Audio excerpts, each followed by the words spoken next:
నర్సరావుపేటలో mega auto rally, auto డ్రైవర్లకు కూటమి ప్రభుత్వం అండ. నర్సరావుపేటలో ఈరోజు మెగా ఆటో ర్యాలీ నిర్వహించబడింది. ఈ ర్యాలీలో నర్సరావుపేట శాసనసభ్యులు డాక్టర్ చదలవాడ అరవింద్ బాబు స్వయంగా ఆటో డ్రైవర్గా మారి ఆటో డ్రైవర్లతో కలిసి పాల్గొన్నారు. కూటమి ప్రభుత్వం ఆటో డ్రైవర్లకు అండగా ఉంటుందని ఈ సందర్భంగా ఆయన స్పష్టం చేశారు. ఆంధ్రప్రదేశ్ ఉమ్మడి కూటమి ప్రభుత్వం ఆటో, క్యాబ్, మ్యాక్సీ క్యాబ్ డ్రైవర్ల కోసం ప్రవేశపెట్టిన ఆటో డ్రైవర్ల సేవలో పథకం గురించి డాక్టర్ అరవింద్ బాబు వివరించారు.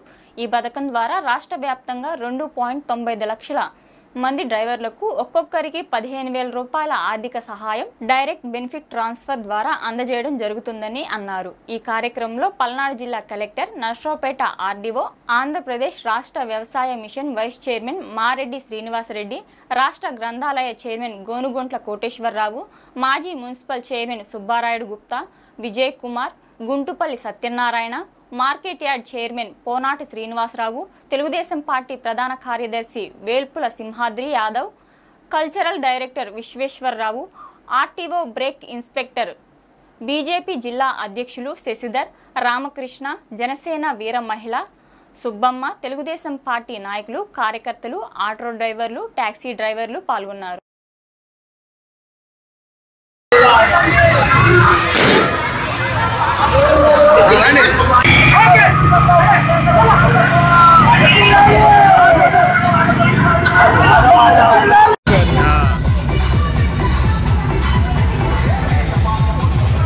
తమ్ముళ్ళు నేను పొద్దున్నే ఇంటి దగ్గర ఆటో వేసుకొని డ్రెస్ వేసుకొని బయటకు వస్తున్నా. 60 అడుగుల రోడ్డు రాగానే ఆటో ఆగమన్నారు. ఎక్కడికి అయ్యా అన్న? గుంటూరు రోడ్డు తీసుకెళ్ళమన్నారు. తీసుకొచ్చా. వాళ్ళు పొద్దు నుంచి ఆటోలో తిరుగుతున్నారు. చంద్రబాబు నాయుడు గారు మన ప్రియతమ నేత, ముఖ్యమంత్రిగా, అదేవిధంగా పవన్ కళ్యాణ్ గారు డిప్యూటీ సీఎంగా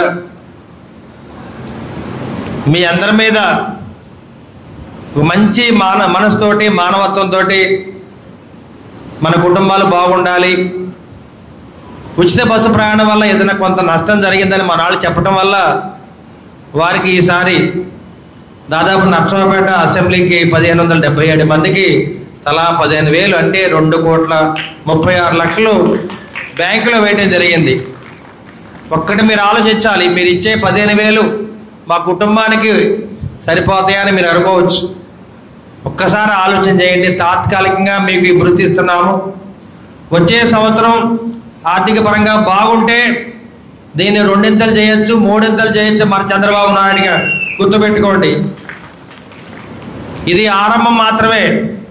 ఈ విధంగా బాబు గారు ఎప్పుడు కూడా 3,000 రూపాయలు పింఛన్ 4,000 చేయడం జరిగింది. 3,000 రూపాయలు వికలాంగుల పింఛన్ 6,000 చేయడం జరిగింది. ఈ విధంగా ఎప్పుడు కూడా ఆయన తగ్గించడు, పెంచుకుంటూనే వెళ్తారు. అంటే మా ఆటో డ్రైవర్లు కానీ వాళ్ళ కుటుంబాలు బాగుండాలి. మనం ఏం పని చేస్తున్నాం అది ముఖ్యం కాదు.